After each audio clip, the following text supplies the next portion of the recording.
Kejaksaan Agung melimpahkan 11 tersangka beserta barang bukti dalam kasus dugaan korupsi ekspor crude palm oil atau CPO periode 2022 hingga 2024 kepada Jaksa Penuntut Umum. Pelimpahan tahap 2 ini dilakukan di Kejaksaan Negeri Jakarta Timur pada Senin, 8 Juni tahun 2026. Direktur Penuntutan Jampitsus Kejagung, Ardhito Muwardi, menyebut penyerahan tersebut menandai masuknya perkara ke tahap penuntutan. Para tersangka terdiri dari pejabat hingga pihak swasta yang diduga terlibat dalam penyimpangan kegiatan ekspor CPO.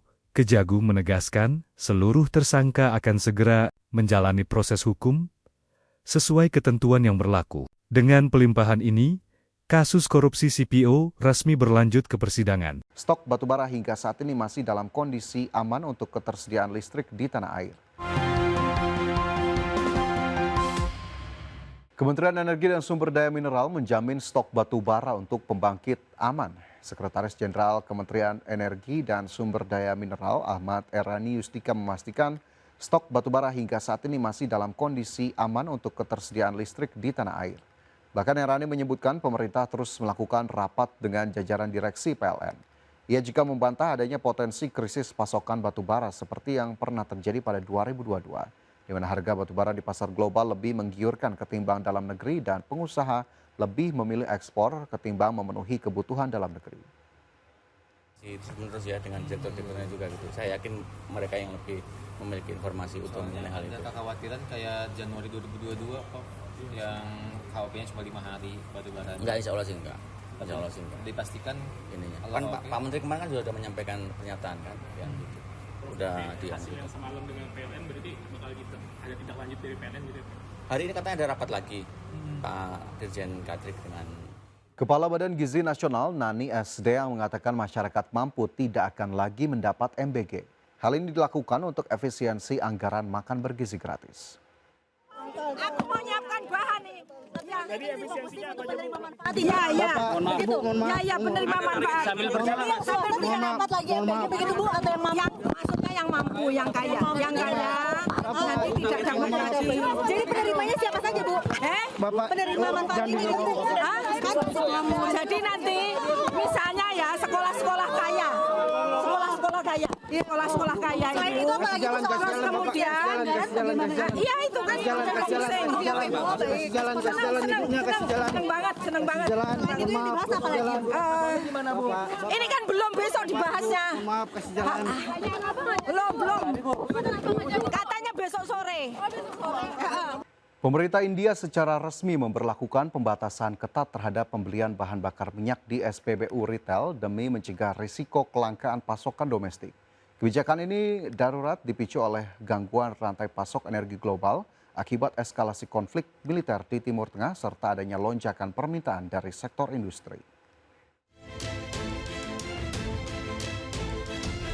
Berdasarkan perintah resmi pemerintah yang terbitkan pada Kamis 12 Juni 2026, para konsumen komersial kini dilarang keras membeli bensin maupun solar dari SPBU retail. Selain larangan tersebut, pihak otoritas juga membatasi volume pembelian solar maksimal 200 liter per pelanggan atau kendaraan setiap harinya. Aturan ketat ini terbitkan setelah banyak perusahaan logistik dan truk berbondong-bondong beralih ke SPBU retail karena harganya jauh lebih murah dibandingkan jalur pasokan curah industri. Migrasi massal para konsumen komersial tersebut langsung memicu kelangkaan stok BBM subsidi di berbagai daerah dan menekan keuangan korporasi energi negara. Saat ini aktivitas penjualan solar kepada konsumen retail menyebabkan kerugian mencapai Rp36,5 per liter bagi perusahaan milik pemerintah India. Nilai kerugian untuk penjualan bensin retail juga menyentuh angka Rp9 per liter, sedangkan penjualan jalur industri justru dilakukan dengan harga pasar yang lebih tinggi. Kebijakan batasan pasokan energi ini akan berdampak langsung pada 3 raksasa minyak milik negara, yakni Indian Oil, Bharat Petroleum, dan Hindustan Petroleum. Gabungan emiten plat merah tersebut tercatat menguasai sekitar 90% dari total lebih dari 100.000 SPBU yang beroperasi aktif di seluruh India.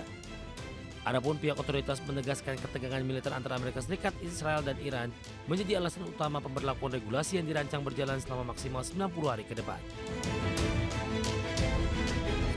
Berbagai sumber ada di channel. Selanjutnya pemirsa, pemerintah segera melakukan revitalisasi sekolah di seluruh daerah. Targetkan sebanyak 71.744 sekolah akan direvitalisasi untuk meningkatkan kualitas pendidikan. Menteri Pendidikan Dasar dan Menengah Abdul Mukti menegaskan dalam tahun ini pemerintah akan melakukan program revitalisasi sekolah yang menjadi salah satu prioritas pemerintah untuk meningkatkan kualitas pendidikan sekaligus mendorong perputaran ekonomi di daerah.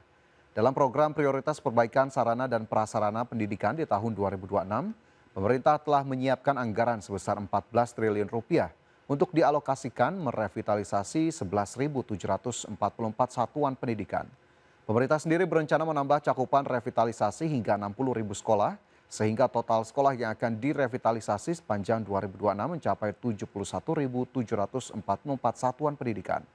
Selain memperbaiki sarana dan prasarana pendidikan, revitalisasi sekolah juga bisa membuka lapangan pekerjaan dalam jumlah besar, karena pola pembangunan akan dilakukan secara swaklola oleh masing-masing sekolah.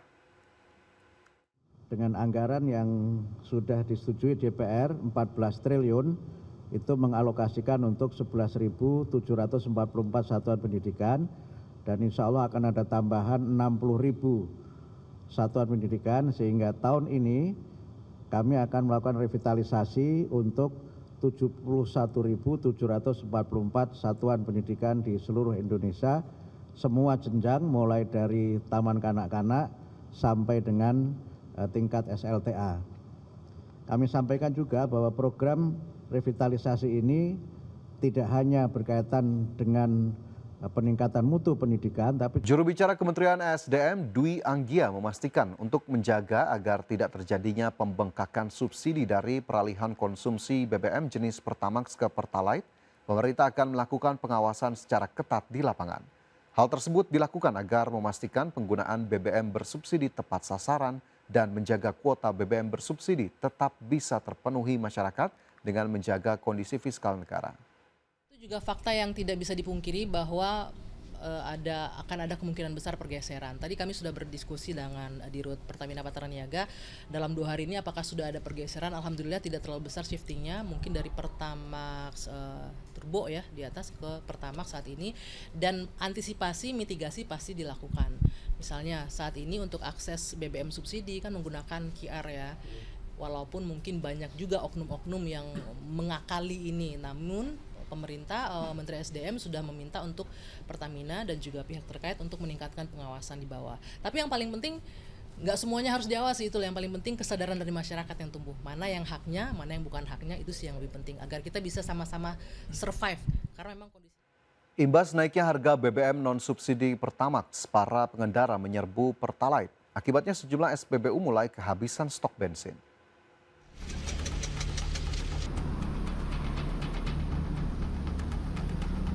Sejumlah SPBU di Jakarta mulai kehabisan stok BBM. Di Kalimalang, Jatinegara, Jakarta Timur, sebuah SPBU ditutup sementara dan tidak melayani pembelian. Tidak ada aktivitas pengisian BBM, baik untuk kendaraan roda 4 dan roda 2. Para pengendara yang berniat mengisi bensin terpaksa putar balik. Selain mengeluhkan sulitnya mengisi BBM, para pengendara juga mengeluhkan antrian panjang di beberapa SPBU lain. Mau isi bensin bang? Ya. Terus gimana, ada nggak bensinnya atau gimana? Kosong? Ya. Oh, tadi abang niatnya mau isi apa bang? Pertama. Ya. Oh, tapi kosong? Oh, ini emang baru kali ini aja atau ada beberapa SPBU yang abang udah datangin terus kosong? Ini baru ini karena beberapa ini agak sering kosong sih. Oh. Tapi di sono tadi antri banget. Kondisi ini terjadi sejak naiknya harga BBM Pertamax yang sebelumnya Rp12.300 menjadi Rp16.250 per liter.